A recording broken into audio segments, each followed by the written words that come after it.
We'll start with Mo, because as you said the other night, unusual for him to ask to be substituted. How is he? Will he be available? Indeed, unusual. And as a result of that, I think you can expect the outcome. So not available for tomorrow. Any details on what the issue is? How long will he be out?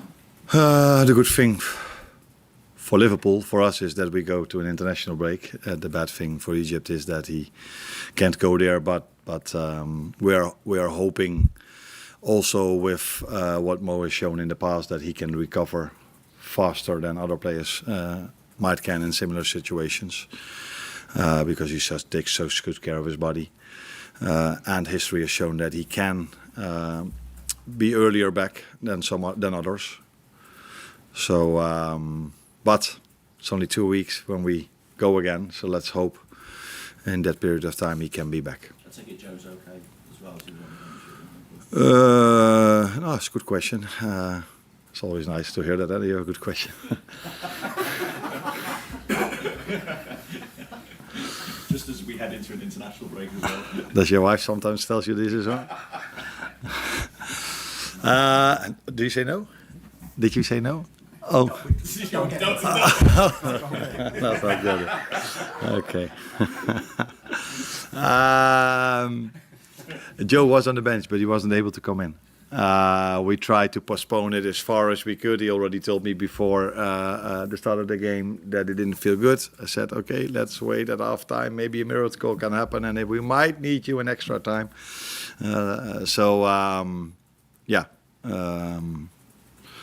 He might be available for tomorrow, but definitely not to start. I just wonder whether injuries come into this next question, actually, because we spoke the other night about the difficulty of repeating that kind of level of performance that you showed against Galatasaray. I just wonder what your thinking is now as to the reasons why it's been more difficult replicating that kind of performance this season than maybe it was last campaign when you won the title. Yeah. Styles make fights.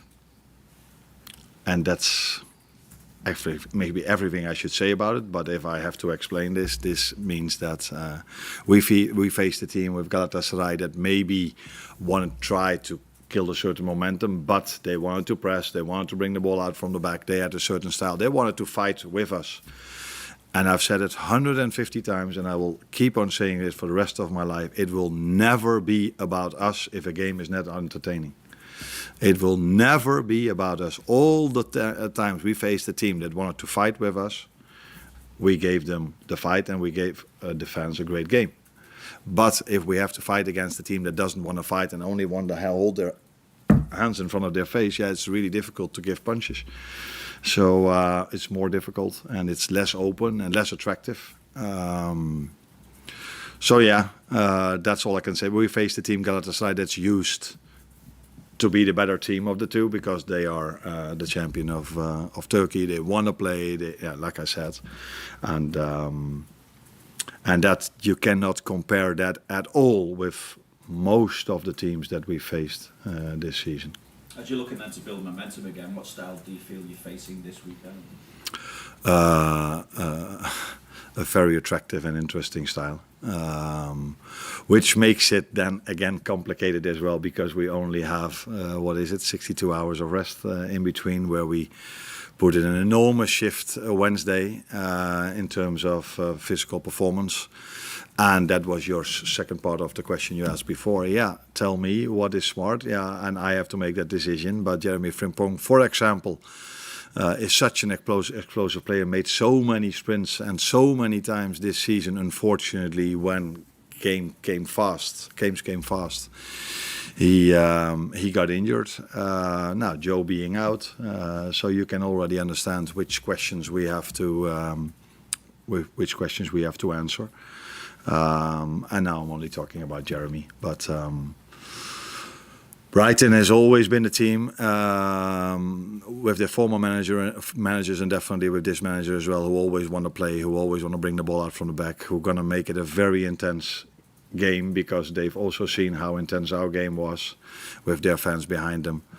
So we've played them already twice this season, I think, and both games were fascinating, interesting, high tempo, high pace, because we faced a team that wanted to play with us. it does feel different away from home for Liverpool of late against Brighton than at home, given the record as well. But they have conceded more goals in the first half than they have in the away half, whereas you're struggling to score goals away from home in the first half. So I'm trying to work out what sort of game this might be. What are you expecting in that respect? Do you have to go for it in the first half? You were saying you're struggling to score goals, and then you add it in the first half. I would say we're struggling to score goals not that we don't score them, but with all the chances we create, it's unbelievable that we don't score more. Especially looking at the quality we are having up front and throughout the whole team. But I don't look at games like that. Like, okay, they will score second or the first, or we first, second. Now we need to be ready from the start, because they will make it a very intense game, as I just said. And it's apart from the physical part, it's mostly also emotionally and mentally not always easy after such an emotional and physical and mental peak we had on Wednesday evening. Then to go to a 12:30 kickoff and face a team and fans that are not going to hold their hands in front of their face, but want to come at us straight away. And there we have to be very well prepared for and be ready to face that fight and go into that fight with them. It's brave but refreshing, isn't it, when a team does that, comes out and, as you say, wants to go toe to toe. Yeah, it's really nice. It's always really nice. If you'll probably say, yeah, you're always something to complain, but I would have preferred to face a team now that maybe did this a little bit more. But if we would have had a week of rest, then please bring us a fight like that. But yeah, we're the only team, by the way, and that's not complaining, that's just being realistic, that played on Tuesday or Wednesday in Europe, and all the teams are playing on Sunday, and we are the lucky ones that have to play 12:30 away game against one of the most intense teams in the league. But we will be ready for it. You like 12:30? I don't mind at all playing 12:30 because we train. Now today a little bit later because we want to give them as much rest as we can, because sleeping is very important in recovery. But usually we train around 12:30, 1 o'clock. So if we could not perform at that time, then it's really stupid to train at that time. So I don't mind at all playing 12:30. I do mind playing Sunday evening. I think it was 6:20 when we finished the game against Tottenham. Then Wednesday evening, a tough game that could have gone also to extra time, and then putting that team on a 12:30 kickoff for the 6th, 7th time this season. That is not what you would prefer as a manager, let alone if you want to get the best performance or the best outcome on the nicest game against two teams that are usually, if they play against each other, a joy to watch. Oh yeah, just another one on Mo Salah.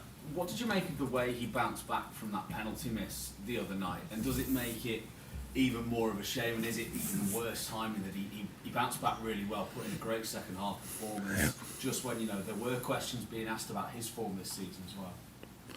No, I think his first half was also not too bad, and the whole team played a very good game. And I've said many times that individuals, it's helpful for individuals if the team plays a very good game, and then individuals can shine.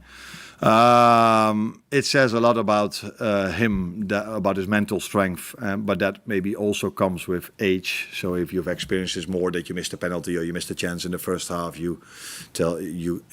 you get older, you're getting better and better probably at handling situations like this. And he has always done this really well. The amount of times I had questions about him not scoring 3 games in a row, 5 games, or 90 minutes, or that's something he had so many times in his career that he can just shut that all down and give the performance as he did in the second half with an assist, a goal, and being involved in the other goal as well.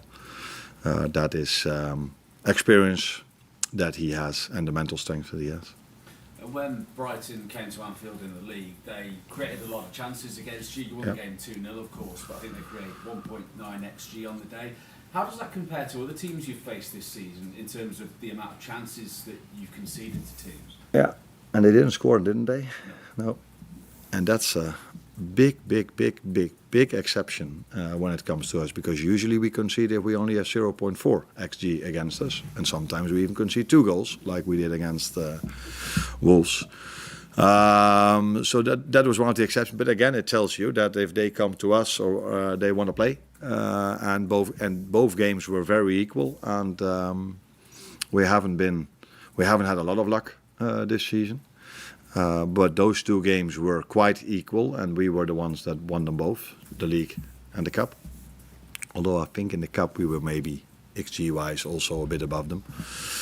But in the league we were in a difficult time in that period of time, but we were able to win it. Yeah, that is who they are against anyone. Everywhere they go, everywhere they play, they're able to generate a lot of XG. They've been, like us, very unlucky this season if it comes to amount of chances created and scoring. They deserved to have much more points than they are having, looking at their playing style, looking at how many chances they've created compared to how many they've conceded. So yeah, let's hope their run continues like that and it doesn't change tomorrow. Carl? Can you say what the nature of Mo's injury is? Muscle. His absence and Joe's not being fit, does that have a knock-on effect in terms of what the limitations you have with Dominic in terms of, this might play right back again because you play Jeremy twice right before, and the importance that Dominic can have in midfield sometimes as opposed to being at right back?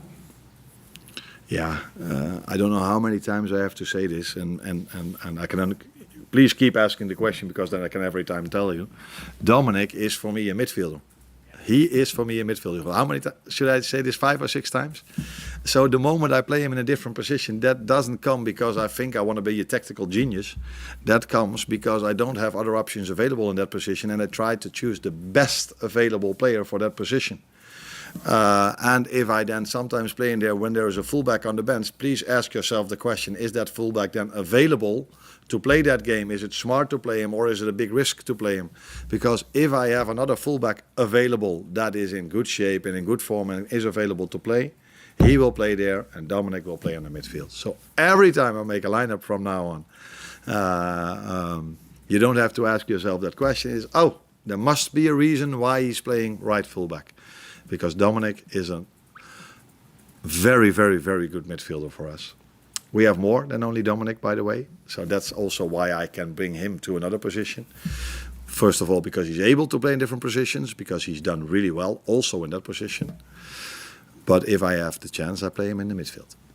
I think is the team strong? Other teams obviously stronger with him in midfield. Obviously, play him in midfield and somebody else at right back. That's not. I don't completely agree. If everybody is available, the team is stronger when he's playing in midfield. But if we miss out 5, 6, 7 players, which we've done a lot of times this season, then maybe we disagree. But then for me, the team was then, when I made that choice, strongest with playing him at fullback and playing other players in midfield. Maybe I was wrong, because we didn't win every single game we played at right fullback. But that was then my take on it. But if every player that we have in this squad is available, then the best team is not with Dominic Szoboszlai at right fullback. We haven't spoken about your contract for a while, and just wondering if that's a topic that's just going to be part till the end of the season, and do you feel that is that the case, and also if that is the case, is it going to be tied to the outcome of this season maybe, or whether those talks progress or whatever? Is this how football works? We win one time and now we're talking about my contract. We didn't win one time, by the way, although people tried to generate that feeling. We've won more than everybody thinks in the last 1 or 2 months. But I'm completely not... you surprised me with this question, because my focus is completely on Brighton, and 3 days ago it was more on how can we get something positive out of this season. Now we've reached the quarterfinal, that's positive. Now we have to make the next step in the league, because we don't have the greatest position in the league as well. So it's going to be a fight until the end of the season, and my focus is completely on that. And we don't talk about contracts of players here, so it would be a surprise if we talk about contracts of managers over here. You mentioned before that you don't mind playing 12, 30 kickoffs, but No. it is difficult having had just 62 hours between the previous game. Currently, the Premier League rule says that if you're away in the Champions League, you don't play in the 12, 30 kickoff. But if you're away in the Premier League game, you have similar kind of issues. Yeah. With so many Premier League teams now playing in Europe, I think there was 9 this season, could potentially be 9 again next season if Aston Villa don't finish top 5 and win the Europa League. Would you like to see the Premier League maybe making it a little bit easier for the teams that are in Europe in terms of being able to manage the schedule? Yeah, it's so complicated and so difficult for them because there are so many things they have to be aware of. So it's not only this, it's also television. We are a very popular team, so television really want to broadcast us. So they've told me in the beginning of the season once what they all need to know and need to do to get this, and things are getting more and more complicated every season because so many teams are in Europe. So it's not a complaint against the FA. It's just trying to understand for people that a 12:30 kickoff after a Wednesday evening game, after playing on Sunday, it's already different if you play on Saturday. And please be aware, if we come back after the international break, we play Wednesday Paris Saint-Germain, Saturday Fulham, if I'm correct, and Tuesday Paris Saint-Germain again. That's again a program that is far from ideal. But we also have to accept this because we want this program, because I can already know that people are saying, yeah, why they come, but this is what they want. Yeah, this is what we want. But if you want to have the best outcome, if you want to have the players in the best possible form and best possible way for them to perform, then 12:30 wouldn't be ideal. It would have made much more sense to players on a Sunday. But there's, if I'm correct, but please correct me if I'm wrong, the television can always select one game to put on Saturday, and the other one can have the other game on. I think there's been times when they've played the Saturday game in the evening, so it's Okay. 7 o'clock, 8 o'clock rather than 12:30. Yeah. But yeah. Yeah. No, not with us, unfortunately.